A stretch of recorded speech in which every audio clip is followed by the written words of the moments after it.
And yet another wonderful episode. I've been dying to get Richard Smith on Keto Pro. Um, Richard, ah, I met him properly on the GB Carnivores thing that we do every Tuesday evening. You can find it on my live on my YouTube channel, Phil Escott YouTube channel, GB Carnivores Q&A with Richard and Ben and me and Jonathan Griffiths and Stephen as well. Stephen is, he calls himself Coach Stephen, and he's brilliant as well. They're all brilliant. And I just wanted to get Richard on because he's got the most incredible story. I mean, if you see his picture on Facebook, like or the pictures, it's a famous picture goes around with him, and he's just got his head down. He's totally ripped. Looks incredible. You wouldn't think this is a guy who was type 2 diabetic, covered in acne, all sorts of other health problems, could hardly walk up the stairs. It's one of the best turnarounds I've ever seen. I wanted to get him on to talk about his story. He thought it was going to be more of him, letting rip on the science and the biochemistry of stuff, which he's so brilliant at. But I'll do a part 2 with him soon. But I wanted to get his story because it's a beautiful story, really inspiring. So I hope you enjoy this podcast. And underneath there'll be all the links to Richard's stuff and everything he does and his supplement company, which is something that I'm usually not into, but the way he deals with it, the way he thinks about it, and the way he's produced them, you just check it out. Very, very, very interesting. Anyway, down below will be Richard's links. Down below will be how to join Ben and my Big Fat Challenge. Just go to my link tree. You'll find all that sort of stuff. But if you're listening to this, it's 12th of January today, Friday, as I'm recording it. On the 20th, it should be out over the weekend, I'm hoping. If you're listening to this before the 20th of January 2024, have a look at waronhealth.uk. The link will be below. How to book for our event coming up in the Peak District. Beautiful Peak District. Natasha Campbell McBride speaking. She's on my podcast. Go listen to her. Dr. Rachel Brown speaking. She's on my podcast recently. Have a listen to her. Dr. Sarah Pugh. Absolutely wonderful podcast. Just the one before this one, I believe. Yeah, she's great. They're all speaking, and come along and meet us. Carnivore food. You can get accommodation there. It's all at the link below, waronhealth.uk. And I'm hoping that Richard's going to turn up. I've got to lift because my car's off the road. Richard's car is also buggered and off the road. And so he's got to come quite away from Wales. So I'm hoping he's going to be there as well. So although he's not speaking because he was supposed to, but he didn't pick up a message. But he'll be speaking at our next event, I expect. But come along, hang out with him anyway, pick his brains. You'll see how amazing he is. Come and have dinner with him and ask him a load of questions. And a load of other wonderful people that will be there too. So anyway, Richard Smith, Keto Pro. Enjoy the podcast.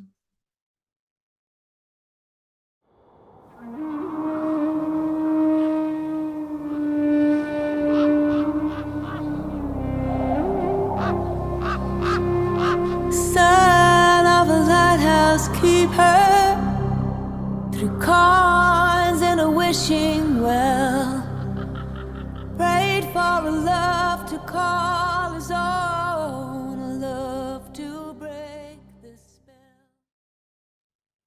Right, welcome back everybody to another episode of Red Pill Buddha's podcast.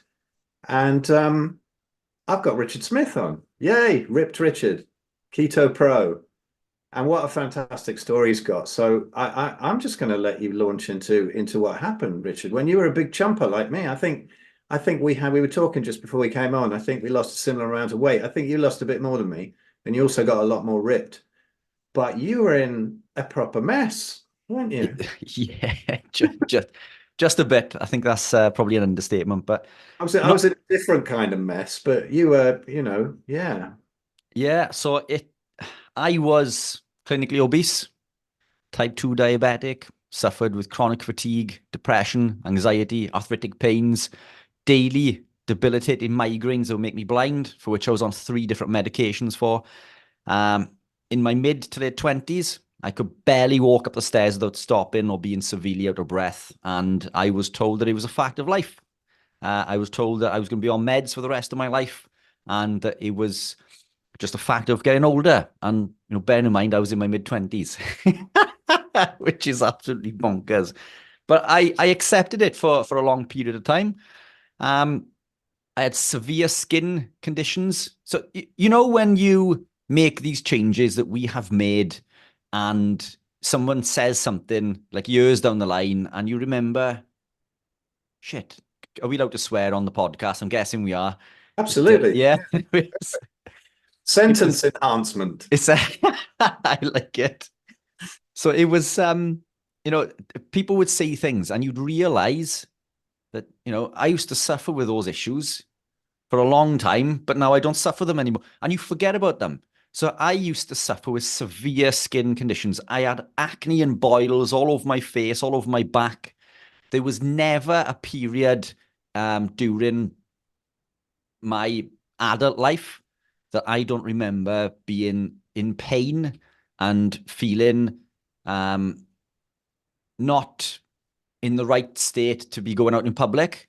You know, so I mean, I'm not one of these people who is all about how they look, but when your face is full of these boils, you know, it can prevent you from living your life. So that would lead to or compound the anxiety and depression. I would wear mascara and things to or foundation. Foundation's the right one, isn't it? To hide the boils on my face, just so I could go out, you know.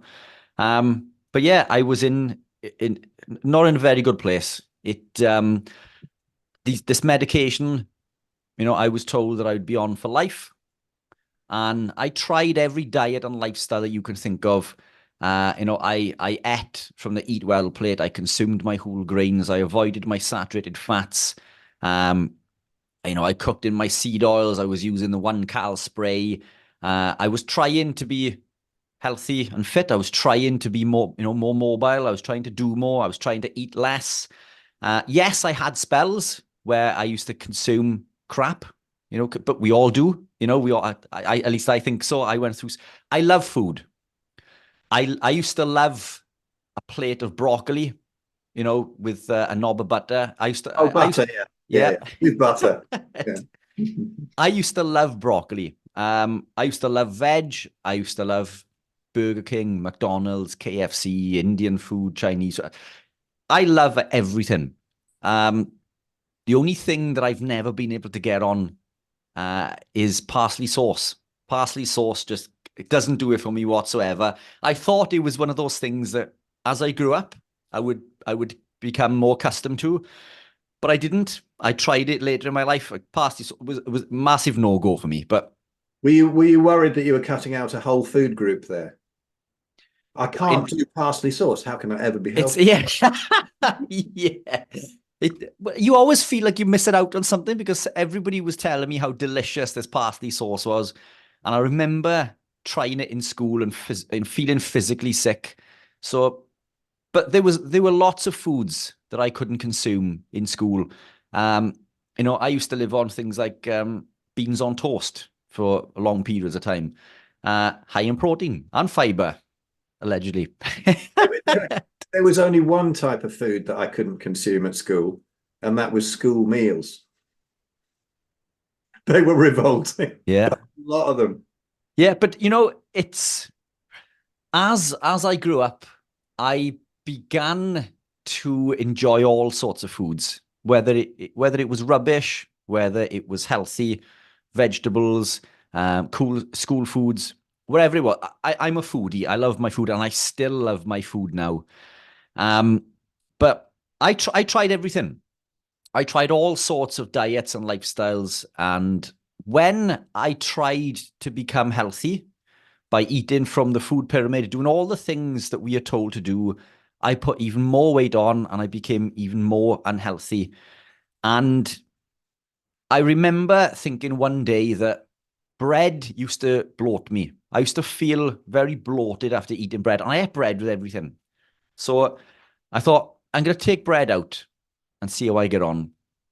So I took bread out for 2 months. Within 2 months, I lost 2 stone. 2 stone in 2 months. And I wasn't dieting.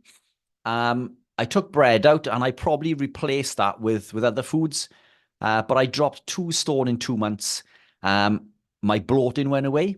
I felt a lot better. I had better brain clarity. I felt lighter on my feet. Obviously, you would doing it, 2 stone down. So I persevered for a little bit longer. And a friend of mine who I hadn't seen for a long time, I bumped into him, and he said that he was flabbergasted with the weight that I had lost. So he said, "You must be ketogenic. You must be in ketosis."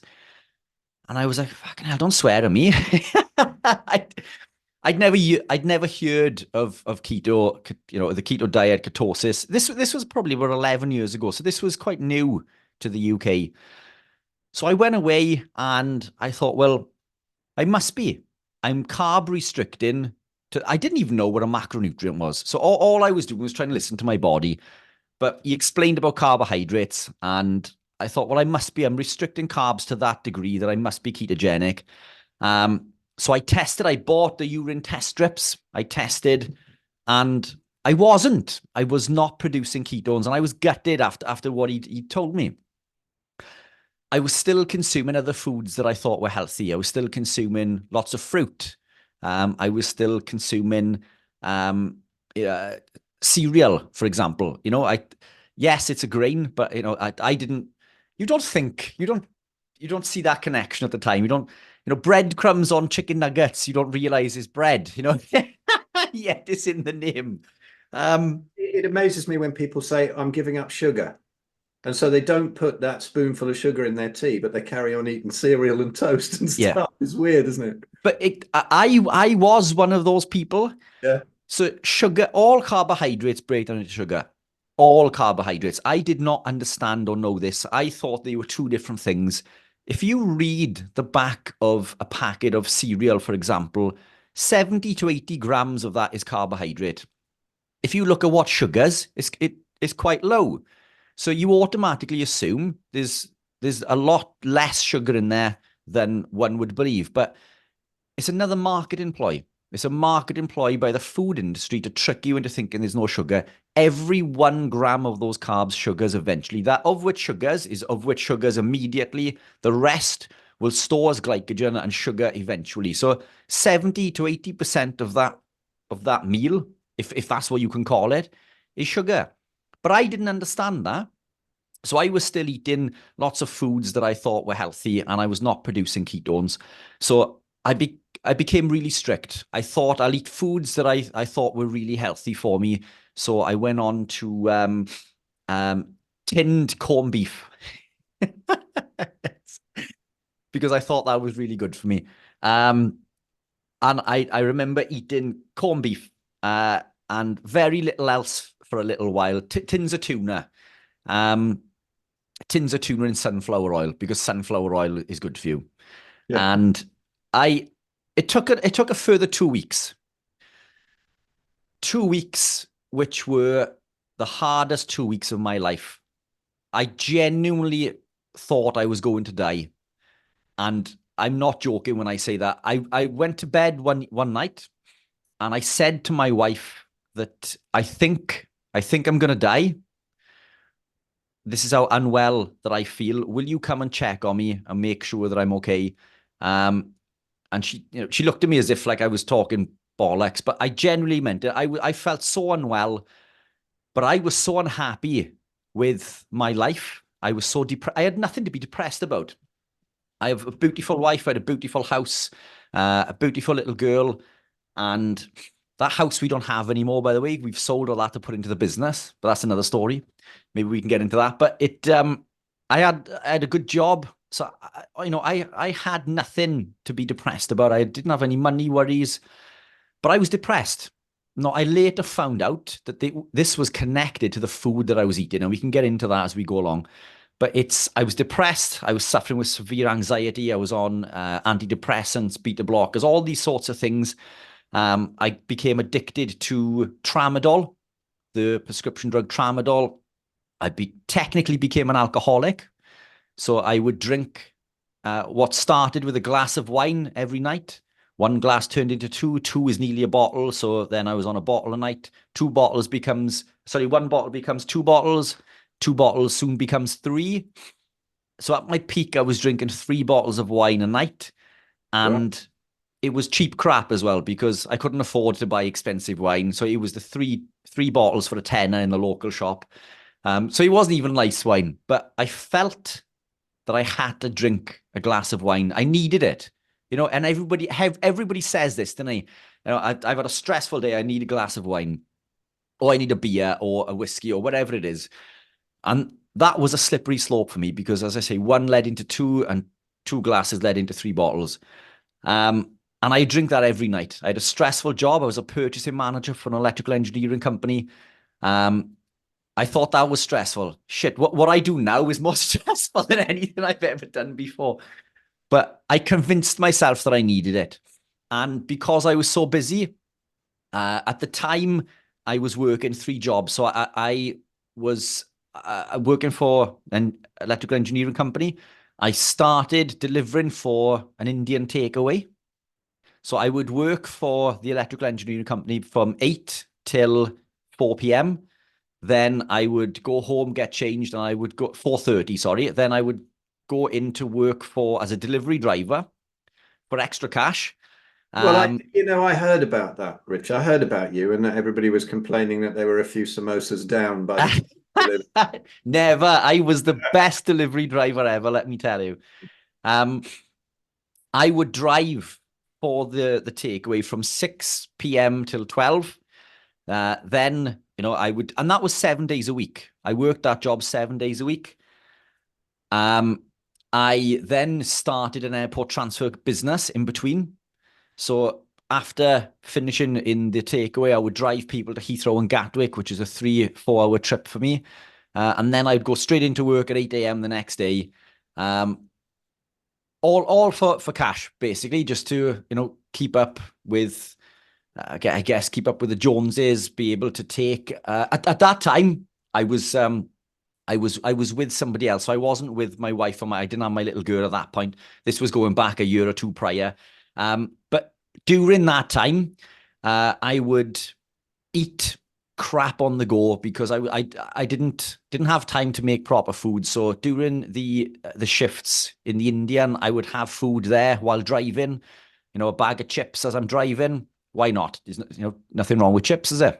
Get the potatoes. And then driving on the airport transfer runs, I would stop at McDonald's and Burger King and eat when there was nobody in the car. And then I'd stop up there and have food. And so I was constantly on the go. So that was the start of the problem for me. This is when all the weight came on, because I was not very active. I was not sleeping, so cortisol was through the roof. I was eating crap. And then, I parted ways with my partner at that time, met Amanda, my now wife. But I was still obese. So why she got with me in the first place, who knows? But well, she must have been a chubby chaser. She must be disappointed with you now. Yeah. It's who knows? Do you know it as coincidence would have it? We bumped into each other on a night out, and she caught my eye, and we were flirting, and I was drunk. So this is the only time that I would ever have confidence, was when I was drunk. This is why I used to drink so much. And after talking for 2 minutes, we realized that she was a customer of mine from the airport transfer work. So I had taken her and her family on a run, of which she had now split up with her husband, and she was single, and I had split up from my partner, and that's where we met. So we met through that common connection, and then things sort of progressed quickly. She fell pregnant very quickly. We married, and our little girl came along. And that's how the transition began. But I was already on my path of ill health and eating crap on the run and all this sort of stuff. And it was with her that I tried to start eating more healthy and gained even more weight. But it's I just had this vision of her wandering, your eyes meeting across the room, and her wandering up to you and saying, "I was sick in the back of your taxi." Do you remember me? Well, she was, so I used to do airport transfers. So it was taking her family to the airport. So yeah, she wasn't drinking in the bar. I tried to avoid those sorts of things, to be honest, but it's because they never used to pay. Dealing with drunken idiots, was, and I was one of them. So I knew how bad drunken idiots would be. But Yeah, it wasn't a good place to be. I became, as I say, addicted to tramadol, alcohol, and severely depressed and suffered with anxiety. I would very rarely leave our house. I would leave the house to go to work, and I would leave my work to come home to the house, and that was it. So I spent my life living in boxes. I would leave my box. I would walk 2 feet to jump into my metal box on my drive. I would drive my metal box to a big box, to which I would go into, and then I would go into a small box inside the big box, my office inside my workplace. And then I would perform that in reverse on the way home. I wouldn't go out very often. I wouldn't go out for food because I hated the way I looked. If I did ever go out for food, I would have to sit with my back to the wall so I could see everybody, because I always thought people were looking at me and talking about me behind my back. So super paranoid. I wouldn't go to the cinema. I wouldn't go anywhere, and that's not a good place to be when you have a family. I So read somewhere on your website that you were taking practically a whole pack of paracetamol or something a day. yeah, that's it. Yeah, so the medication, I got to that stage. It's ridiculous, isn't it? and it's not good. It's not good anyway. It's not good for your liver and kidneys. Yeah, 32 paracetamol a day is what I got up to taking generally. So that would be 2 packs. There's 16 packs in a paracetamol. I would take 32 on days where my migraines were severe, because the medication I was prescribed stopped working. I tried every migraine drug on the market. I always had a headache. I always had semi-blurred vision. I had my eyes tested, and it was none of that. The only thing that would keep them away was I had to take migraine medication daily, and then I had special medication if the migraine started to progress. If it got past a certain point, I would be blind and bedridden for 3 days. So you can't, every day you're fighting this migraine. Light reflecting off a car window would trigger it. Stress, lack of sleep. But it was always there. The migraine was constant. So it felt as if... I used to get them too, and then they disappeared. But it's amazing, something you said earlier on about all these sort of ailments, and you look back and you can't remember them. Somebody sent me a scan of 2 pages of my That Arthritis, the Best Thing That Ever Happened to Me book that I wrote. And I wrote it like 10 years ago, so I didn't remember. And they sent me this saying, wow, look at that. It was from a letter that I sent to a rheumatologist. And there was like 2 pages of various symptoms and ailments. I'm looking at them going, oh yeah, I'd forgotten that. I'd forgotten. It's amazing, isn't it? You look back at what we actually put ourselves through. But you don't realize that it's all connected at the time. These are all separate issues, or at least we're told. But the fact is, they all come back down to 2 things: inflammation and insulin resistance. And I know insulin resistance within our community, because of the Randall cycle, they say it doesn't really exist. But in the sense that we know, as far as the general public understand insulin resistance, and those are the 2 driving factors of all ill health, and everything stems from those. But you don't put 2 and 2 together. You see these things as all different things. I've got a weight problem. I suffer with migraines. I've got arthritic pains. I suffer with anxiety, depression. You end up taking medication for all of these different things, and then you end up taking medication to combat the side effects of the medication, and so on and so forth. It's crazy, but super long story short, my life, wasn't in a good place. So this is why. So this is my short version as to why that I why I said that I went to bed and I was prepared to die, basically, because I wasn't happy with my life. And looking back, that was incredibly selfish, because I then had a daughter and a wife. But you don't see things the way that you should. Things are not in perspective. Anyway, so I went to bed that night, and I genuinely thought that I wasn't going to wake up. I was craving, chocolate and sweets. My body was screaming out for sugar. But I decided to fight it. I woke up the next day, and I felt like $1 million. I woke up the next day, and I felt the best that I had ever felt in my entire life. And I think that ill health, me feeling like I was going to die the night before, was because I'd been combating, sugar and carbs now for a couple of weeks, trying to become ketogenic. But I was still consuming, as I say, foods that I wasn't familiar with. But, I had a proper good stab at this over the last 2 weeks. And I believe that was my body's last ditch attempt in order to trick me into putting this drug back in. This was my body, an addiction, basically saying, you need this, put it in now. It was my body's last ditch attempt because it knew once that switch had flicked that there was no going back. And I tested, I was producing ketones and I was ecstatic. And then you're chasing the ketones, you're chasing how deep you can become ketogenic. And that's fine at the time. It doesn't quite work out that way, but it's, that these are things that you do. You want to see the darkest purple you can on the urine strips. And I continued on my journey. Over the course of 12 months, I lost 107 pounds, reversed my diabetes. I was now migraine-free, pain-free, depression, anxiety-free. And I say depression, anxiety-free, as free as you can be from these, because I think if you suffer with them, I think they're always there.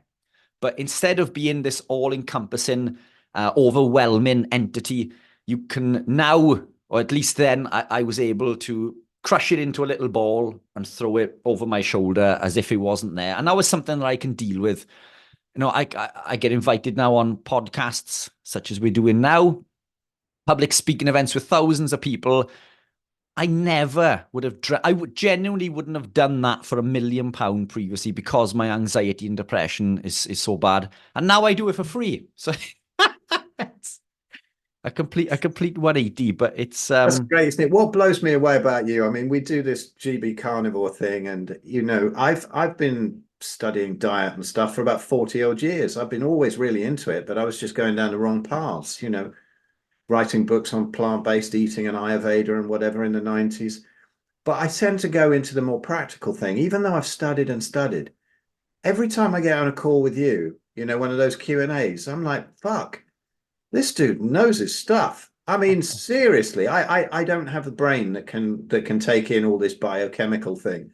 I kind of know what to do and I can tell people what to do, but what's going on in their body? No. And I think it's just amazing. I mean, what I wanted to ask you was, at what point in this process did you really start studying all that stuff? And what did you actually look for and discover? What was that light bulb moment when you knew you were on the right track and really wanted all that knowledge? Yeah, no, I appreciate that. It's but yeah, that's one of the best compliments I think I've ever had in regards to nutrition. This has become my life. I changed my life through literally going against the grain, doing the things that I was told not to do. And it was when I went back to my doctor and reversed my diabetes, and I was now looking fairly tidy, I was quite lean, still on my journey, but I was medication free. And he said to me that, what you've done is fantastic, but this diet isn't healthy. And, you need to start eating carbohydrates and all this sort of stuff. And, all this fat is going to kill you. Well, it wasn't healthy for his controller's bank balance. Yeah, exactly. Yeah. And it was in that moment that I realized that my doctor didn't know as much as I thought he did. Now, we put doctors on a pedestal, and this isn't we work with doctors, and I've got a lot of respect for doctors. We work with the enlightened ones, doctors who have studied nutrition off their own back and looked into real randomized controlled trials in regards to cholesterol and saturated fats and all this sort of stuff, and not just parroted the crap that they've been fed by the pharmaceutical companies through the epidemiology studies. But, generally, I think a doctor has your best interest at heart. At least I don't believe somebody goes into that profession. Yes, okay, there's money in there, but I'd like to think that they go into that profession in order to make a difference. But doctors are trained in medication, and if you go to see a doctor with a headache, they give you a headache pill. If you go in with depression, it's an antidepressant. If you go in with inflammation, they give you an anti-inflammatory, because that's how they're trained. They're not trained to look at the root cause, and they don't have time to look at the root cause. And this is exactly what I had time to do. By doing this inadvertently, I realized that all of these things came from my diet and lifestyle. And I began telling everyone. People were asking me, how have you lost all of this weight? A lot of people said I looked like a heroin addict because I'd lost weight so quickly. And that's another thing. My family said to me that this fat isn't good for you. You're going to die basically if you continue on this path. And I remember saying to my family that I think it was my mother. I remember saying, "Look, Mum, this is the healthiest I've ever felt. Something that makes me feel this good cannot be bad for me." So regardless of what you were saying, and my doctor and all these other medical professionals are saying, I need to listen to my body. So then I began researching. And, when you start researching, yes, keto is going to kill you, blah, blah, blah. And then you'll find a study which says the opposite. You think, oh, well, that's interesting. Why is this study saying this and this one saying that? But 10, 11 years ago, there was very little available in research. And what was available was primarily from the States. And there was a lot of lots of misinformation in regards to certain things. And I made every mistake you can think of. So I was just trying to listen to my body, and I fell into every pitfall you can think of. And I made lots of mistakes, which I think is sometimes the best way to learn. Because I made those mistakes, I can now educate people and explain that you don't need to make the mistakes I did. Here's the shortcut. You don't have to go through all the crap that I went through. But I wanted to understand why. Exactly what I did. Every single wrong move. I mean, if I knew then what I know now, I'd have got out of it scot-free. Like I got this horrible arthritis out of about 30 joints without any damage. But I've got one wrist and one knee that really have suffered from it. It's got they've got some damage in there. But I look back and I think it's worth the price, isn't it? Some of these things that you go through, and then you can really help people. Somebody comes to me with rheumatoid arthritis or something, and if you've been through it, it gives you a unique perspective, the tiny little tweaks that you can do, and you can see every little thing that somebody's doing wrong. It's great to have been a complete twat. Yeah. Yeah.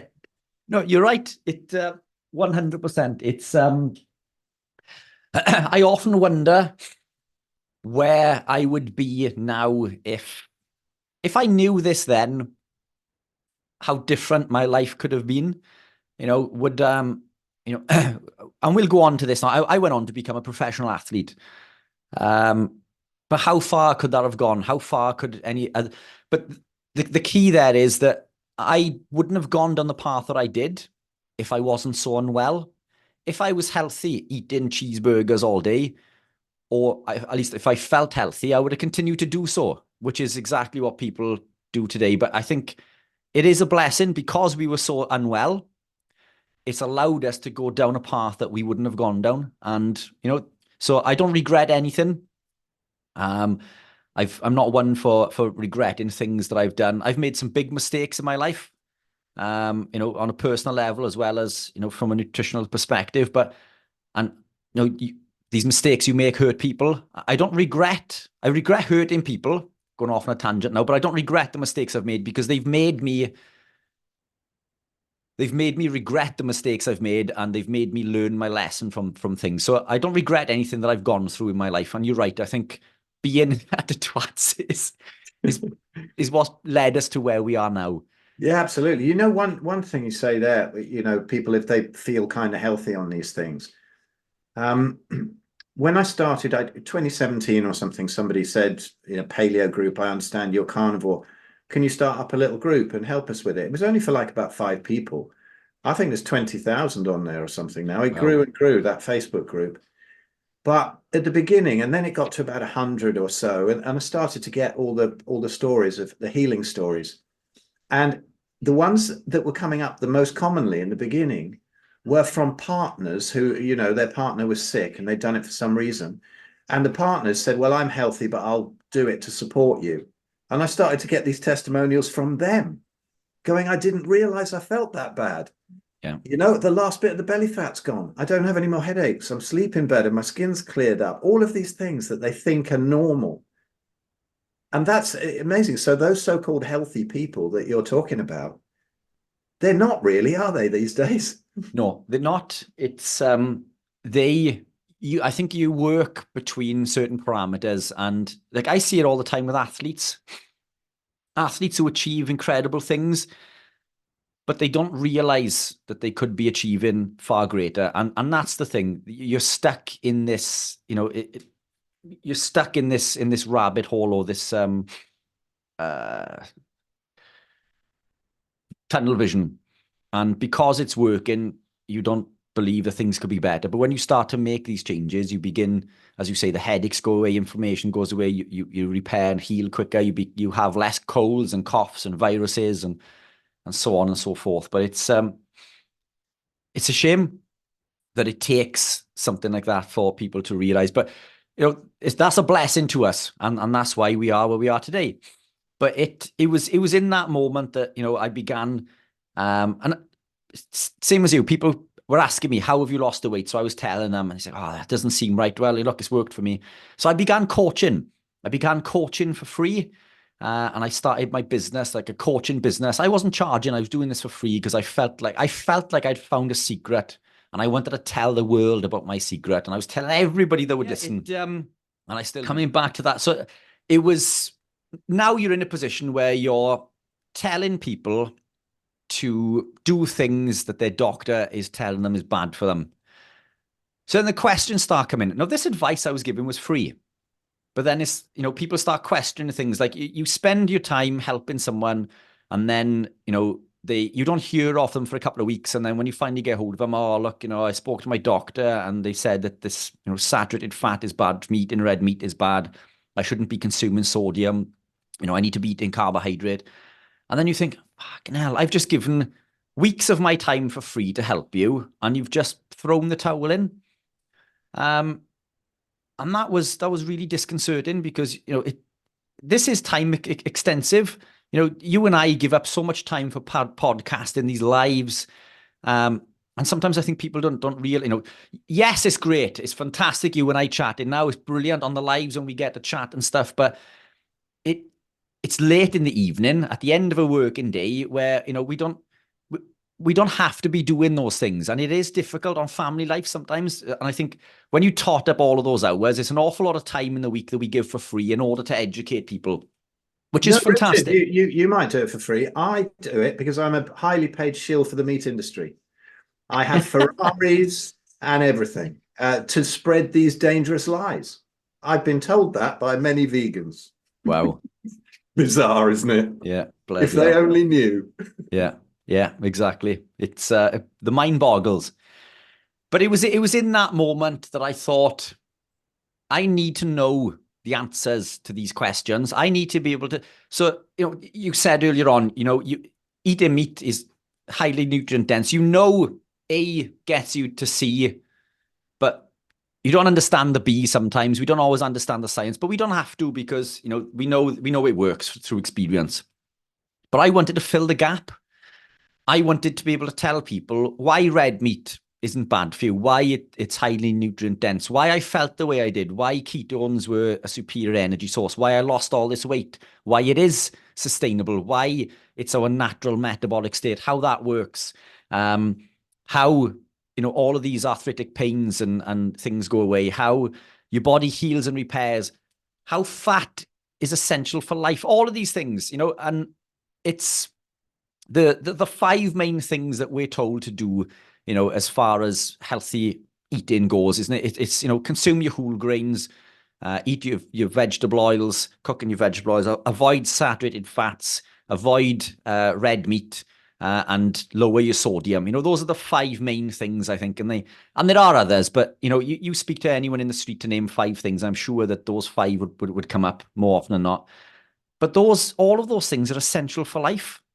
So I wanted to, not just to be able to say, this works because of this. I wanted to be able to tell them why and go into, basically, we need to be in a position where if your doctor, if you're giving a public speaking event and a doctor was to say, saturated fat increases cholesterol and cholesterol is bad for you, you need to be in a position where you can prove them wrong.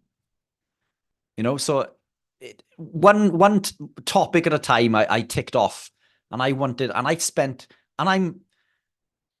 I'm useless when it comes to remembering stuff. Genuinely, I'm a tit. It took me an awful long time. I'd have to study one topic for like 2 weeks and just, really go into it again and again and again. And I still need to go back. So I've got, it's not with me now. I've got a notebook. And anytime I learn something new, I write it in the book. So I write it on my scrap paper first. So I've got a book here. So I'll go through some bits and I'll take notes. And then I'll go through it again another day and I'll take more notes going through the same thing. And then when I think that I've nailed it, I'll write it in a book from memory, and then I'll double check it against what I've studied. And then this book is like my little Bible, and I'll go back and I'll read that book then, like, whenever I can, just to smarten up, sharpen up on some bits. But I've probably forgotten more than I can remember in regards to, the science and stuff. But unfortunately, that's the position that we need to be in. We need to be able to out-science a doctor and other nutrition experts that are going to tell you that what we are doing is detrimental. And I enjoy it. I like to know. And I wish I had the intelligence and the time to go deeper again, because there's always layers. We mentioned some of these pathways and things within the body.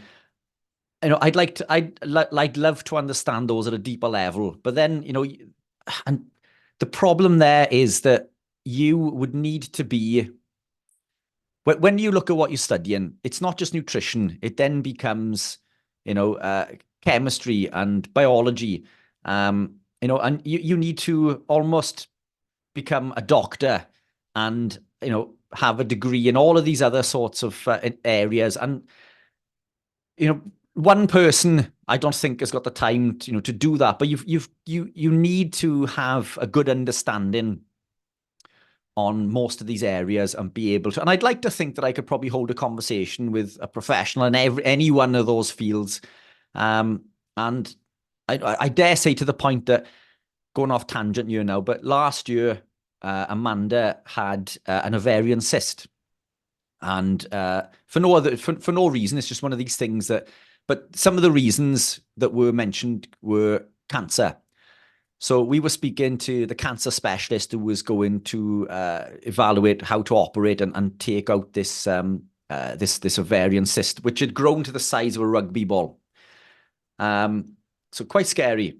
And he said, looking at all these figures, there's a high chance that it's cancerous. And I said, it's not. And he said, what do you mean? And I explained about what fuels cancer. And I said, Amanda does not consume any of those compounds. There's no way that this is being fed in that sort of state. There's no way that it's cancerous. And he said, oh, but I've run my formulation, blah, blah, blah, blah, blah. And there's a very high chance that it is. And he wouldn't have, then this is the cancer specialist, and he didn't know about glucose and glutamine fueling, cancer cells, and oxidative stress and electrophilic stress through vegetable and seed oils and all these sorts of pathways, which didn't fill me with much confidence. But long story short, she had to have a massive operation, which involved being cut from top to bottom and having this rugby ball taken out, basically. So it was major surgery. But the reason, that I was so passionate about arguing the cancer thing was that if they knew that it wasn't cancerous, it could have been taken out through keyhole surgery. So she could have had a small incision. This cyst could have been drained and pulled through a small hole. But because they said that it was a high chance of cancer, they wouldn't do it. It was still our choice. But then, do I want to be the guy that tells her to do it, and then this thing bursts, and then, riddled with cancer? And also, I let the surgeon make the decision, along with Amanda, and that's what they opted for. When this thing was removed, it was tested non-cancerous, but this is exactly what you're up against. You're talking to professionals who don't understand things within their own industry. At least, they're only scraping the surface. It's amazing when I apologies if anyone listening has heard part of this story before, at least, but it was quite amusing, really. Sad and amusing. But my mum found this huge, she'd probably known about it for ages. Had this huge lump in her breast. I was looking after her for many years. She was like 93 at the time, and this great big lump, like about sort of 6-8 centimeters, and the skin was starting to go weird, and it was obviously breast cancer. And so I took her along to the oncologist dude, and he said, "Oh yeah, that'll be it. We'll do a biopsy." I didn't realize that was probably a bad idea at the time, but they did one. Yes, it is cancerous. And anyway, so I said, right, here's a excuse me, here's a list of things that we're going to try. Carnivore diet, we're going to try. I went for everything, like the proper long trousers, Rick Simpson oil, that got her really stoned and she couldn't take it in the end. All the mushrooms, the chaga, all of that kind of thing. But I don't think that did much good. What really did the good was a carnivore diet plus an iodine protocol. But anyway, he thought I was nuts, this dude. And I said, well, I've presented you with all of this. Have you got no idea about diet for cancer? Oh, yes, he said proudly. Yes, what you should always do is to swap milk out for soy milk. And I just burst out laughing. And I said, you've just told me that that's a hormonally driven cancer. And you're trying to feed her one of the biggest hormone disruptors on the planet. And I said, look at up and down the corridors in this oncology ward. They're full of vending machines, full of chocolate and stuff and sweets. And he said, I've never thought about that before. And he's an oncologist. But the best bit was, it got worse and worse over a few months. And then I gave her this iodine protocol for 3 months. And I just had an intuition to do it. I know how it works now, but I thought, well, if it works for fibrocystic breast syndrome, even painting it on, sometimes these things disappear. It's got to be worth a try. Harmless, I'll give her some. I got lucky. I didn't give her that much, compared to the protocols that I would have recommended now for breast cancer.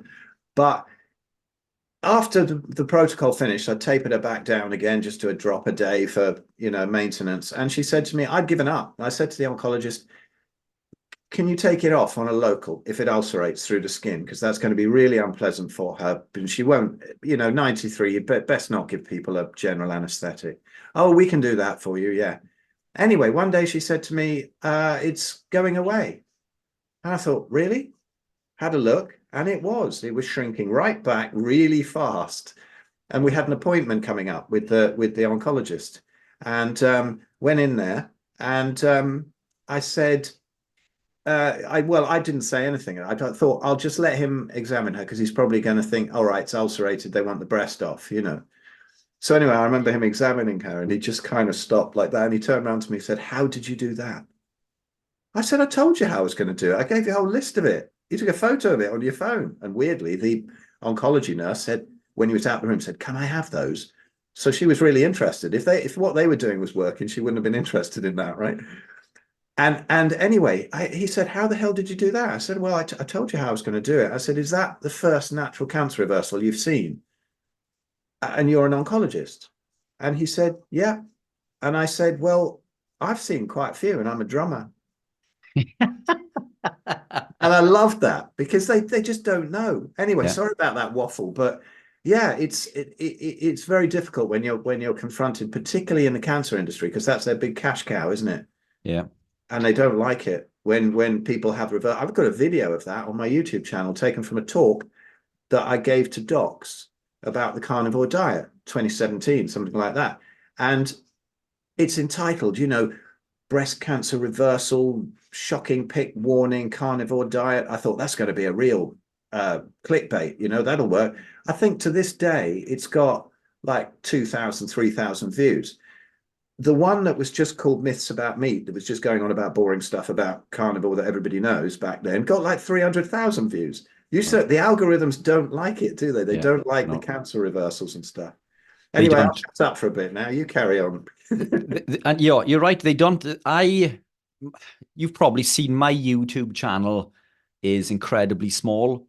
In one form or another, I've been pushing this for the last 10, 11 years. My social media platform is small. My YouTube channel is small. I don't see the growth that others do. And I'll mention, in fact, I will mention this. Eddie Abu has blown up in 23. He had 12,000 followers on Instagram in January 23. And by the end of the year, he had over 1 million. Now, I went to see Eddie. I went to see one of his coaches. What was his name? Charlie Francis, for posing for a competition. And Eddie ripped the piss out of me because I was keto and I was there, this big guy, like, and then there's me, I'm only small. I looked at awesome, but I was still a fraction of his size. And there's me telling him that you don't need carbs. He's, yes, you do, so he was ripping the piss out of me and my keto lifestyle. And I was telling him, how good it was. And I'm pushing this all the time now on social media. Now he's popped up from nowhere, says a few things, and his social media has exploded.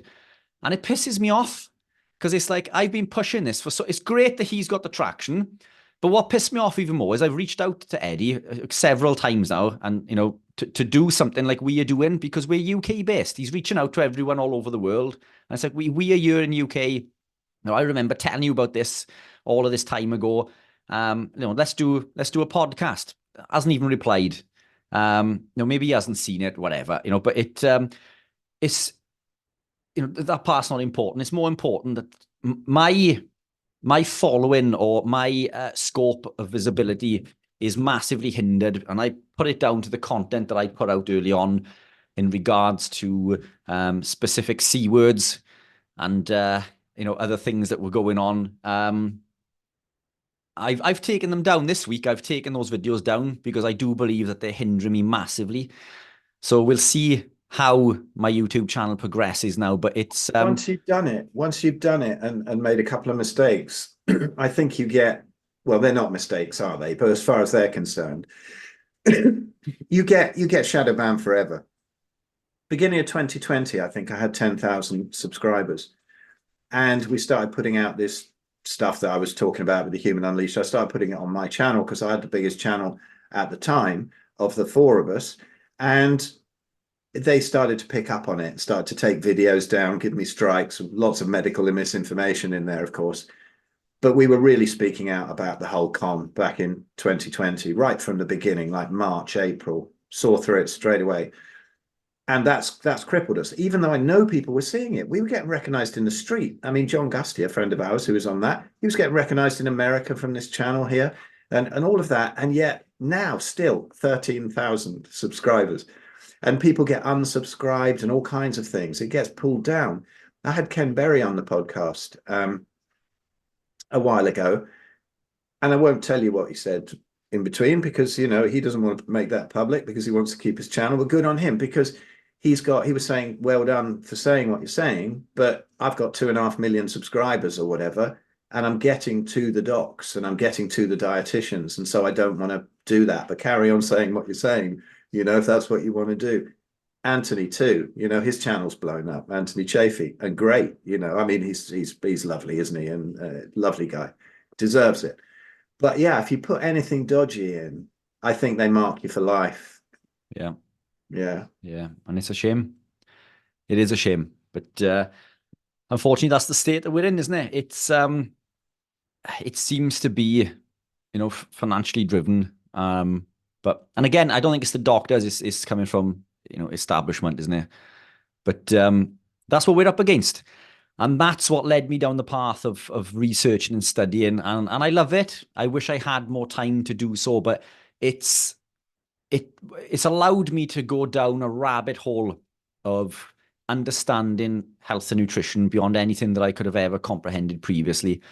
And to the point in which I think that if you were to tell the average person the truth, they would look at you as if you were batshit crazy. And for this reason, I think that, part of what I do is that I work with anyone who wants to make an improvement to their health and well-being. I'm carnivore. My metabolic state is ketogenic. As you know, I've got a keto business. I do coaching and supplements and all of these other sorts of foods and things to help people along their journey. But if someone were to come to me with no interest of going low carb and they were suffering with issues, I would still work with them. And I do. And my advice would be away from the carbohydrate side of things, but looking at the foods that are causing the issues. It just so happens that they're mostly the same things, So it would be a case of, let's go for the biggest hitters. We'll take the seed oils out, and I'd explain about the seed oils. And we can get into this if you want in a bit more detail. And then, let's look at the grains and how detrimental they are. Let's make these incremental changes. And as people start to see benefits, then they gravitate a little bit deeper, and then they become, they do focus on low carb. And then the next step naturally is dropping carbs further. Now you're in the realms of being ketogenic. And so it's the softly approach. I think if you were to tell the average person on the high street that spinach was bad for you, broccoli is detrimental to your health, you've lost them before you started. So speaking in the correct manner to the right audience is important. But it's tough. It's difficult. So on one hand, I've gone down this rabbit hole, and, you have all this information, and I want to tell everybody, this is what you need to be doing. But at the same time, I'm also conscious that if I do that, I sound absolutely mental and people are just going to switch off straight away. So it's finding that medium ground, isn't it? It's finding that. It is. I find that most of the people who come to me are autoimmune cases. So I just tell them, but if somebody hasn't got that motivation, as you said, it's more difficult to persuade them of it. But if you just spend the whole time really, really explaining why that's going to heal the gut, what causes autoimmunity and whatever. But Richard, I want to ask you and get back to your story, because it's amazing, your transformation. I mean, people who are watching this, can see that pic behind. You can see a bit of Richard there, that's covered up in a lot of artwork. But I mean, look at where he got to. And that's some big chumper who can't get up the stairs a while ago. That's fantastic, amazing.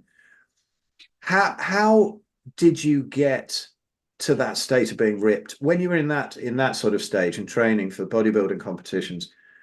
What did you feel healthy at that kind of low body fat, and how did you get it? What amazes me is that you were that much overweight, no loose skin, nothing. It looks great. How'd you do that? Constant cold thermogenesis? Do you wear a freezing bodysuit all day long, or what happened? How did you do that? Because so look, I had no intention of doing that.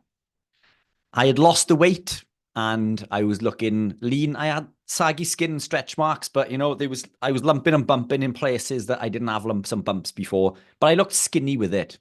So I looked, as I said earlier, I looked like a head. You see some heroin addicts sometimes who have got abs because they saw, and that's how I looked, but I felt healthy. So on one hand, I'd lost this weight. On the other, I looked sick to some people. So I thought, well, and I had energy in abundance. So I started training again. I started weight training. I'd always weight trained, throughout my life, on and off. It's one of these things we do as men, isn't it? We go through spells where we hit the gym for 6 months and throw it in. And so I'd always trained. But now I went back to it, and I started to notice that I was becoming leaner, but I was building muscle, which goes against everything that we've been told. We're told that it's impossible. So that led me down another rabbit hole. And well, how is this possible when everybody says it's not? So I started gaining muscle, and this takes a long time. You don't just pack. When people say I've gained 5K of lean mass in a month, it's rubbish. It's impossible. At top end, we can build around 0.8 pounds of lean mass per month. So, top end, if you're building 8 to 10 pounds of quality lean muscle in a year, you're doing really well. There are other levers you can pull with anabolics and all this sorts of stuff, but it's, we don't want to go down that route, because we're in this for health and well-being. And I started to notice that I was packing on muscle, I was healing and repairing really well. And, you know, I was starting to people were starting to notice that I looked good in t-shirts and then in vests. So I was training for about a year. And then, you know, still coaching, still explaining to people, still teaching people.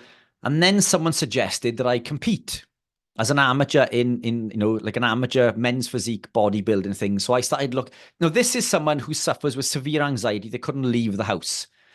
So it scared the shit out of me. But I felt a lot better now than I had previously. So I thought, you know what, I'm gonna give myself 12 months to do so. I booked myself in for an amateur bodybuilding competition in Bridgend, and I started to train. I give myself 12 months to train for that, and I started persevering, training. I was training twice a day, hours every day, and doing all the things that I was told not to do. Now I know that that wasn't the best way to do things, but I was trying to do it intuitively. Everybody told me not to compete in that competition because they knew how severely I suffered with this anxiety and depression. They thought that I was going to, close friends said to me, don't do it. You're going to make a fool of yourself. But because I had told everybody, you know, I'm not the type of person to let that slip or prove people wrong because everybody told me I wasn't going to do it. So I did. I went to this competition, and I remember the day of the competition that I was last in the lineup walking on stage. And I came to the curtain and everybody else walked out, and I stopped dead. I stopped dead before the curtain and everybody walked out. I couldn't go on. And my friend who was in the audience, he knew, you know, what was going on, and he shouted for me. You know, I heard him call my name. And I walked on stage, and, you know, I shit you not, I forgot how to walk. My legs went to jelly, and I couldn't remember how to put one foot in front of the other. Genuine. I was just, you know, you watch the video back, and I look like I've got a walking disability or something, like, you know, but my legs went to jelly. Anyway, super long story short in regards to that. I competed, and my initial goal was not to look out of place on stage. I wanted to look like I belonged there. And my second goal was not to come last. So 2 different goals. I came second in this competition. Landed.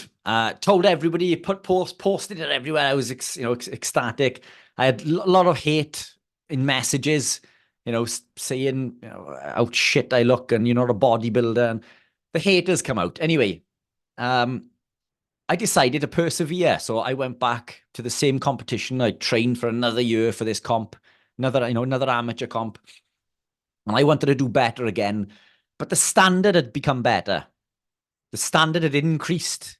So the people who were there now, you know, who were not even placing, would have won the competition the year before. And I entered a couple of comps within this couple of different categories, and I was unplaced. I didn't win, but I came second and third in these comps. And then I trained again. And every time going to these comps, I was the outcast. I was the weirdo that didn't eat carbs. You know, they were all in their little groups, and I was in the corner by myself, feeling sorry for myself and stuff. I'd have my hoodie on so nobody could see how I looked, because when you cut for comp, you're small, you're not big, you've leaned right down, but it's an illusion. You know, it's body composition. So I'd get a pump on before, you know, lift some weights and do some crunches and do all this, get a bit of a pump before taking my hoodie off. And I remember there's this big mirror in this back hall before the stage, like, you know, half an hour before going on, and everyone's had their tops off all day, strutting around and feeling good about themselves, and they look awesome.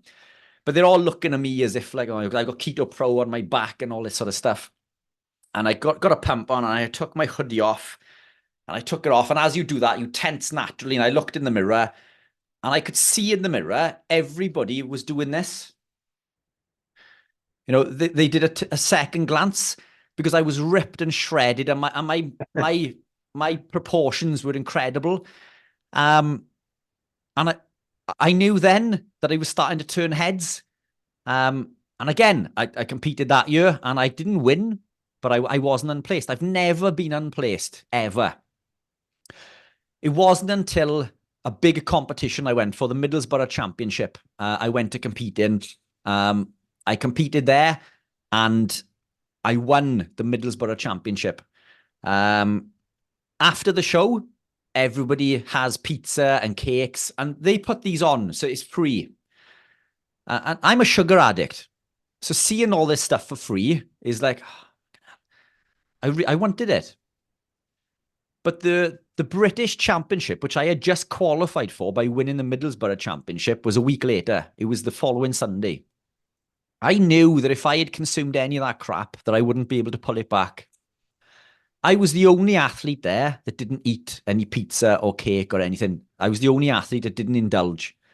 A week later, I went on to win the British Championship, and I was awarded pro status, and I never lost after. And I went on Well to be done, mate. That's fantastic. That is just so fucking inspiring. Anyone who's listening, there's how much it takes to get there after where you started. Amazing. Well done. Appreciate that. But look, it didn't happen overnight. You know, this took years and years of training. And my skin, I didn't even notice that I didn't have stretch marks anymore. It was only when someone said to me, well, where's your saggy skin gone? And then coming back to the things that you were saying about, cold thermogenesis and fasting and autophagy and all of these things that I was doing without thinking. And that's what I put it down to is all of these things that, fasting, autophagy is a fantastic tool. It recycles amyloid plaques and takes out the old sick dying cells and recycles them into new, younger, stronger, fitter, faster ones. But it will use the tissue, the proteins within stretch marks and within saggy skin, that combined with everything else over time. And it did take a long time, but it did go. And now, I've still got a little bit under the arm, but you wouldn't even notice if I showed you. Whereas they were awful before, like, down the bicep, it was as if I'd been cut open. That's how bad the stretch marks were. But I didn't suffer with them at all anymore. And that's where I ended up. I went on to become a professional European champion. And now I've retired. I've retired. I've come away from the bodybuilding in pursuit of running and cycling, just to try to prove it in another arena. I was going to go into powerlifting because what I noticed is that I was incredibly strong pound for pound. And I looked at the UK rankings through all the federations of tested and non-tested. So this is everybody that competes in powerlifting. And with the lifts that I could do there and then, I would have been top 10 in the UK. And I genuinely think that I could have become top 3, if not British champion in powerlifting if I'd gone down that route. But I tore my pec when I came out of bodybuilding, and that led me down into the running and cycling. So that's where I am now. Fantastic. Just such a good story. I was dying to hear the ins and outs of that. And thank you so much. Now, another thing you're really knowledgeable about is supplements. Now, I'm not particularly into them. I think most people don't need them. And the thing is, I've heard you say that as well, which I love about you, because a lot of people are just constantly trying to push their supplements. But I have a pretty good idea that you know exactly what supplements somebody might need and for how long to take them, and that they shouldn't be taking like 20 supplements a day for the rest of their life, right? How did you get all that knowledge together, and how did the beginning of your Keto Pro business start? So I began doing all of these things for me, as selfish as that sounds. I'm in pursuit of optimal health. I want to be the healthiest and fittest that I can be. I want to live as long as I can live. Now, in my mid-20s, I was so unwell that I genuinely didn't think I was going to see my 30th birthday. And in fact, they thought I had a brain tumor at some point, related to the migraines. All of my family are riddled with all sorts of illness and diseases. And I was the worst. I was the one that was the worst. So I genuinely didn't think I was going to see my 30th birthday. Now, if I don't break 100, I'm going to be disappointed. But I began looking at things that I could benefit from. So, MCT was the first thing that popped up. People talk about MCT oil. So I started investigating MCT oil, and the different fats from coconut oil and how these are created and how they may benefit the body. In particular, C8 or caprylic acid kept coming up time and time again as being the creme de la creme. There were very few companies in the UK that were, stocking, selling, and producing this. So I used to import it from America. And then, I would be using it and I noticed the benefit. And then the clients that I was working with for free would ask me if I could buy some for them. So I would just buy it and sell it to them at the price that I paid for it. And in there, the business was born, the Keto Pro business as far as the supplements go, because I then started looking into other things. I began to realize the importance of electrolytes. And I know I used to take creatine, monohydrate. I was into my protein powders and all this. So I began looking deeper into the benefits and the other side. Do you actually need these things? Do they actually confer a benefit? Is it a marketing ploy? Trying to find the woods through the trees. What was actually conferring a benefit and what was just put on the market for financial gain? They're all out there for financial gain, and they at the end of the day. But MCT, I noticed a big uplift. Mental clarity, I noticed that my athletic performance increased. Every aspect of my life seemed to improve. Concentration, all sorts. So I began looking into producing my own, and that was the first product that we brought to the market. And my C8 is, by certification, the world's highest purity. So there's no one else's on the planet is higher than mine. And mine's one of the cheapest. And that's not a sales pitch. If you're into MCT, it's there. Again, supplements, you don't have to take them. We didn't evolve on any supplements. You could argue that C8 is all of the products that I make are classed as foods as a Keto Pro brand. Even the electrolytes, which are minerals, they're all classed as foods. So they're non-vatable. They're all sort of food products. But I wanted to increase my health and well-being as much as I could. And then, I understood that this C8 was breaking down into beta hydroxybutyrate. And then, I found there were companies that were producing beta hydroxybutyrate as in the form of exogenous ketones. And there was a lot of a lot of information out there. Some was pro and some was against. So I bought some from America and I tested them. And I'd done a number of tests. I tested them on my ketone levels. I kept diaries daily about, my mental clarity. I give myself aptitude tests before and after. And this went on for months. And they conferred a huge benefit to me. So I wanted to be a producer of this stuff, because what I found was that I didn't agree with the formulation and ratio that these other companies were producing it in. So I bought in bulk in IBC containers, different BHBs which are bound to different minerals. And for a year, I began experimenting on different ratios and testing them on myself. And then I came up with a formula that seemed to be better than all of the others and better than anything else on the market. And so you're Breaking Bad when they walk into the bloody caravan and there's stuff and they got the suits. And if I was raided at one point, because I had these containers in my kitchen, in these blue containers filtered down from the IBCs. I had masks, I had weigh-in scales, and there's me putting this powder into a blender and measuring on the room was full of this powder, and it looked like a meth lab, or it was comical. Did you have a load of naked women with muzzles on? No, unfortunately, I didn't. It's I missed that one. One for next time. It was just me in my apron, making this, blending up these powders. And I was using them myself. And then I managed to find a company that would manufacture it for me. And that's what I did. So I started producing the BHB, which I was using, and manufactured on a larger scale. The other guys that I was working with started using it, and they were conferring a benefit. And what I found is there are a lot of people who don't want to live this lifestyle. I love the lifestyle. It confers a huge benefit for me. Now, to put this into perspective, a gentleman came to see me going back last year, and he asked me for a supplement that would help with his diabetes. His blood glucose hadn't been below 27 for years and years and years. The lowest that it'd been in recent, within the last 3 years, I think was like 17 or something. He said, I'm not going to change. I'm too long in the tooth. I'm not going to change my diet. I don't care. He said, if you've got a supplement that you can give me, I'll take it. If you're just going to give me advice, I'm not interested. And I don't do the hard sales pitch. So I always give advice. The biggest bang for your buck's going to come from your diet. Anyone that comes to see me gets a shopping list of the foods to go and buy.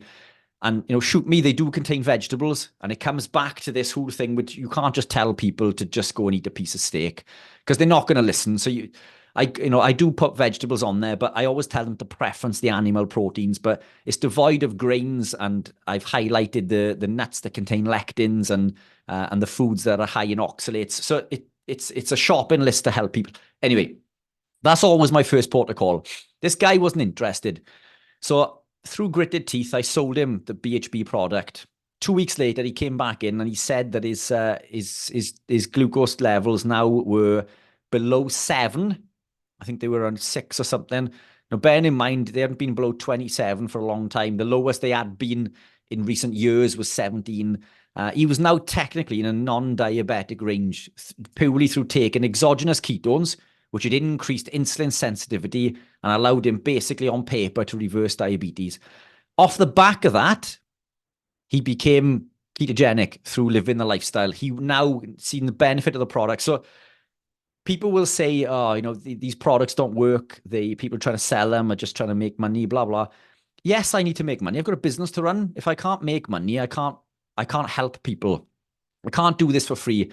And for full transparency, I pay myself £800 a month. I barely have enough to pay my bills. I don't buy clothes. I don't go anywhere. I'm absolutely broke on my butt because I don't take money out of the business because the business doesn't make a great deal of cash because it all goes back into product development and free courses and education pieces and helping people for free. And this is what we do with like Diabetes UK and the PHC and the Noakes Foundation. All this stuff is free. So I'm not in this for monetary gains. I need to pay my bills, but I'm not doing this because it's going to make me a millionaire. And if people could even, if they knew the truth of the state of my books, they would laugh on the other side of their face. Why do you do all this crap just for that little bit? But the product, I'm the same thing. That it's sometimes it's really scary, and always something comes along just about to pull us out of it. Just as you're just about to go to the end of the overdraft, and it pulls it out, doesn't it? And you get it time and time again. Get some consults in, or get some money from the Big Fat Challenge, get some sign-ups, or I mean, we've been holding our breath about this event as well. And just a couple of days ago, we got to the break-even point. It's like, oh, thank God for that. Yeah. It's ridiculous. And then we think, I mean, Ben and I were talking and we said, hey, we thought that if we filled it up, they got a maximum of 200, we'd have made some money. But I said, now, yeah, okay, we might make a couple £100, but probably not much more than that. But isn't it going to be a great weekend? Do you know what I mean? And that's why we do it, isn't it? Exactly. Why we do it. It is exactly that. It's people on the outside don't see any of this. This is a passion for us, and you've hit the nail on the head. You can live this lifestyle and thrive without any supplementation whatsoever. And the other things that we produce and stock. We stock a lot of third-party products, low-carb products, low-carb breads and wraps and things for people who don't want to live an extreme lifestyle. The first port of call for me is always education. Look, you don't need any of these things. Just go away and do this. If you can't do that, or you're looking for, a segue product, then here it is. You need to decide on do you want to start low-carb keto? This is where I want you to be. But these are there for that transition period. And that's what we see generally. People start low carb and they transition into becoming carnivore eventually. And that's brilliant, But just being ketogenic or even low carb is going to confer a huge benefit to a standard lifestyle. Understanding how bad grains are and understanding how detrimental vegetable oils are to your health. Removing those are going to confer a huge benefit. And that's what it's all about, is education. But yeah, massive rate. The biggest product that we do that confers the biggest benefit is the electrolytes, in my opinion. That's what I drink them every day. You don't need electrolytes. Salt and potassium are very important. We don't get the electrolytes from the foods that we used to. The meat doesn't contain the minerals that it once did. We don't crush the bones up and eat the marrow and the stringy bits from the meat and the cartilage on the bones. We just don't do it as a society anymore. We tend to gravitate for leaner cuts. The soil that the grass is grown in is devoid of nutrients because it's been treated with glyphosate, which has depleted the microbes in the soil. And it's a vicious circle. We don't, we used to cut meat up and put it on rocks, which, was covered in salts, and we used to drink puddle water and all this. We don't do any of those things anymore. So when people say, well, we didn't used to take supplements before, well, you don't eat bones anymore. When was the last time you crushed a bone up and mashed it until it was into a paste and then ate it, or sucked the marrow out of the bone, or ate that cartilage on your chicken bones? People don't do it. I do. But you can boil your bones. Go and boil your bones. Those are electrolytes. But then it'll take 2 days to boil, beef, and about 24 hours to do chicken bones. If you can do that, that's fantastic. Go and do that. Those are fantastic You've sources. reminded me, actually. We've got there's a batch needs fishing out. We do it in the garage, so it doesn't stink the house out. We just have a slow cooker with the bones sort of bubbling away there for 3 days, which is some salt and some water, and it's just great for everything, isn't it? You can add that to anything and it makes it so much nicer and so many nutrients in it. But I love your attitude to supplements, and it's something I don't really get into, but the electrolyte thing is really important. I mean, I know because I didn't figure that out when I first went keto, before I went carnivore, and I ended up in hospital with such bad palpitations that I really thought I was going to die. It's the only time the missus has been worried about me, actually, as she's a nurse, and she said, no, let's go in. There's something very weird here. It was like skipping every third beat and just not quite starting again. And it was really alarming. And I just got such bad electrolyte imbalance. That's all it was. Yeah. Just taking salt shots in water just sorted it out. When I finally figured it out, thanks to my son having understood it, and I didn't, my eldest son, said, you just salt your food. It's not enough. Yeah, but I have loads of salt in my food. It's not enough. He'd come back from climbing, and he every time he got cramped up, he'd have a salt shot, whatever, and get rid of the cramps. And he'd figured it. I hadn't, but it's just amazing now, isn't it? When you see people with these cramps and palpitations, just get the electrolytes balanced and they're sorted. It's one of those things that sends people back, isn't it? When they don't know enough, those adaptation things. And it's the biggest reason for the keto flu. So when people begin a ketogenic or carnivore journey, they experience what's known as the keto flu. They feel absolutely awful. And this, going back to what we said earlier on in the conversation, was what I was suffering from that night that I went to bed thinking I was going to die, It's sodium is so essential that when we begin a low carb ketogenic journey, insulin drops. And insulin is what pulls sodium back into the blood from 4 points in the nephrons in the kidneys. So essential hypertension or high blood pressure is an insulin-dependent state. It's caused by insulin resistance. So if you suffer with essential hypertension, it's because you're insulin resistant. The second you reverse that, your high blood pressure will go away. And when we begin a ketogenic journey, this is what happens. Insulin begins to drop almost overnight, and it reverses incredibly quickly. Insulin drops, and as it drops, it signals the kidneys now to release the sodium from the 4 points in the nephrons in the kidneys, or releases it from the body, so it's no longer pulling in from the nephrons.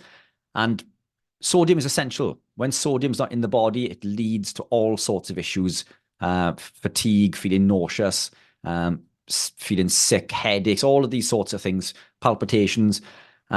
We need sodium, but that is the one thing that we're told in society to avoid because we're told that it's detrimental to our health. Now, one of the studies that I reference covers over 100,000 participants over 17 countries, and it looks at sodium excretion. So how much sodium has been excreted from the body. So we can assume that what's been excreted is at least what we've consumed.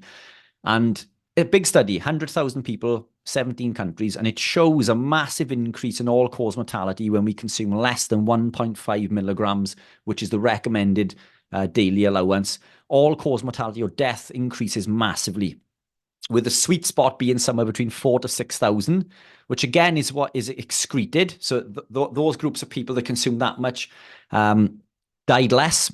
You can only die once, but if that makes any sense, less people died.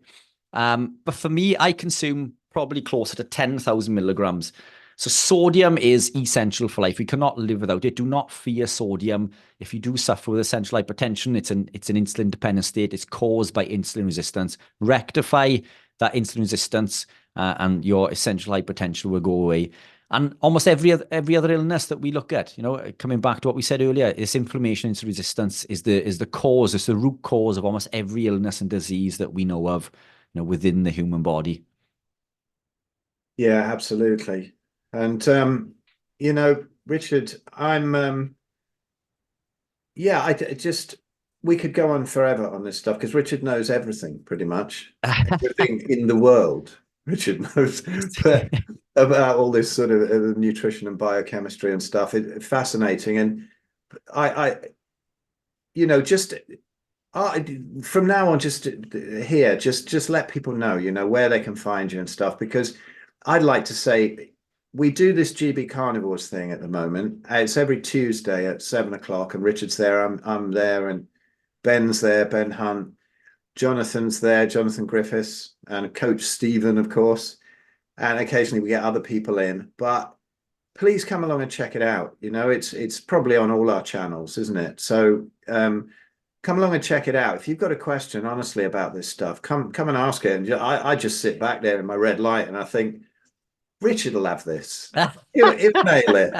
And I sit there learning so much. Somebody comes up with some autoimmunity thing and I'll chime in or whatever. Or, bung in a bit of toilet humor or some nonsense like that. But yeah, Richard, his answers are amazing, really. And, if you want incredible replies to questions like that, there's other people out there doing it. There's Ken Berry doing it. There's Anthony doing it, but these guys, Ken and Anthony, were on something the other day, and they did a Q&A, and these American rock stars, and they were having to ignore any super chat that was less than $100 for 2.5 hours.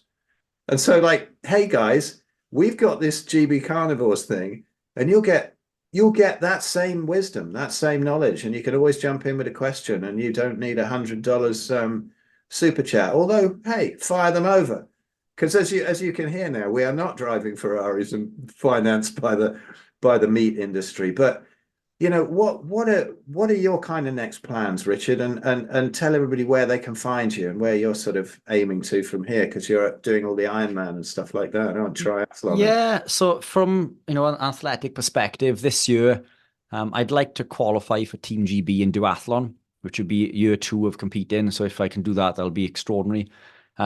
Again, just persevere with improving my health and well-being. Educate. I want to get involved in more public speaking events and try to cast that net wider. But you're spot on in regards to those lives. The Ken Berrys and Anthony Chaffees are the rock stars of our world. But I've done a lot of work with a lot of these people. Dr. Chaffee in particular. We did a rebuttal with to Dr. McCullough's podcast in regards to how long-term ketosis and low-carb diets are bad for you.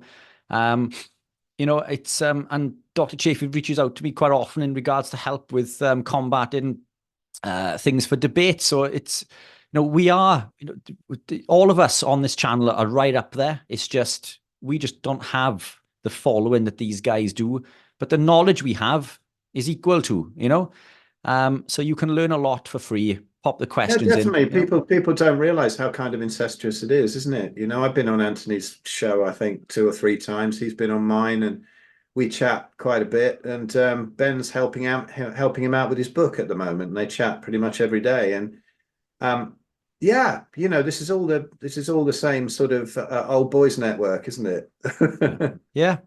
But it's a fantastic place. But I mean, if you wanted to record another like this, going into some of the science shortly, we could really get into the weeds in regards to why carnivore is the creme de la creme.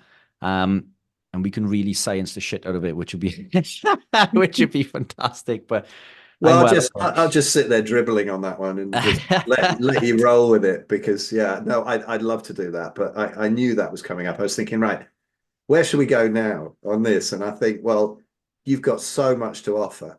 I've got a consult in 20 minutes and we're not going to touch the surface. So yeah, let's get back and have this sort of sciencey thing. But I really wanted to hear about your personal journey, because I think that's amazing. That's where so many people have come from, is places of horrible ill health. People sort of go, it's funny, people sort of go to me, oh yeah, well, you're old and bald and stuff. And I go, well, listen, mate, so carnivore is obviously bad for you. Go, no, what would you rather listen to? Would you rather listen to somebody who was like, 200 pounds overweight and now they've sort of slimmed down? Or would you rather listen to somebody who's just in their 20s and looks great, whatever they eat, whether they eat dog shit, And then say, yeah, my hair fell out when I was vegan. Well, last episode of veganism. So they're going, oh yeah, your hair's fallen out because you've eaten a load of meat. And it's funny, they're always trying to look at something. It's like Sean said once, if he dies from a rock to the head at 106, the vegans will still blame the meat. Yeah. And it's so much misconceptions out there. But it's weird, the sort of stuff that we have to go through. But it's great, isn't it? It's so rewarding. How many messages of thanks and healing do we get all the time? It's beautiful. For every vegan attack, we must get a good 100 messages. Yeah. Of healing. Most definite. Yeah. And it's incredibly rewarding. And we do it because we absolutely love it. So where can people find you? Instagram, I'm keto_pro.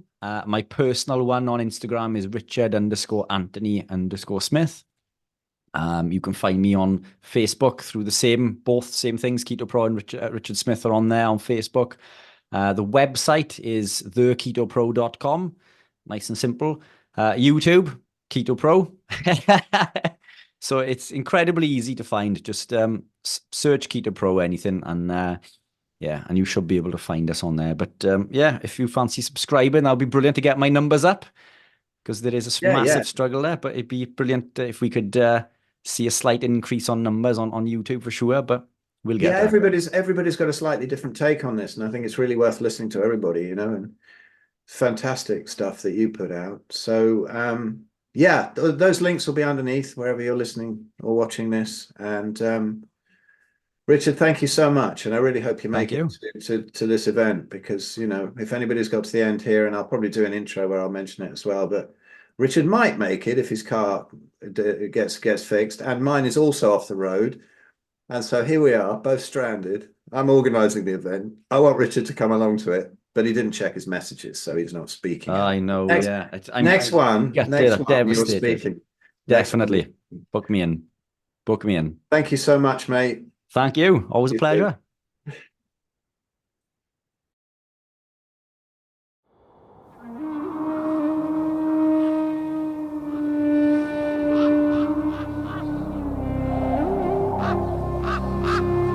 Son of a lighthouse keeper, through coins and a wishing well, prayed for a love to call.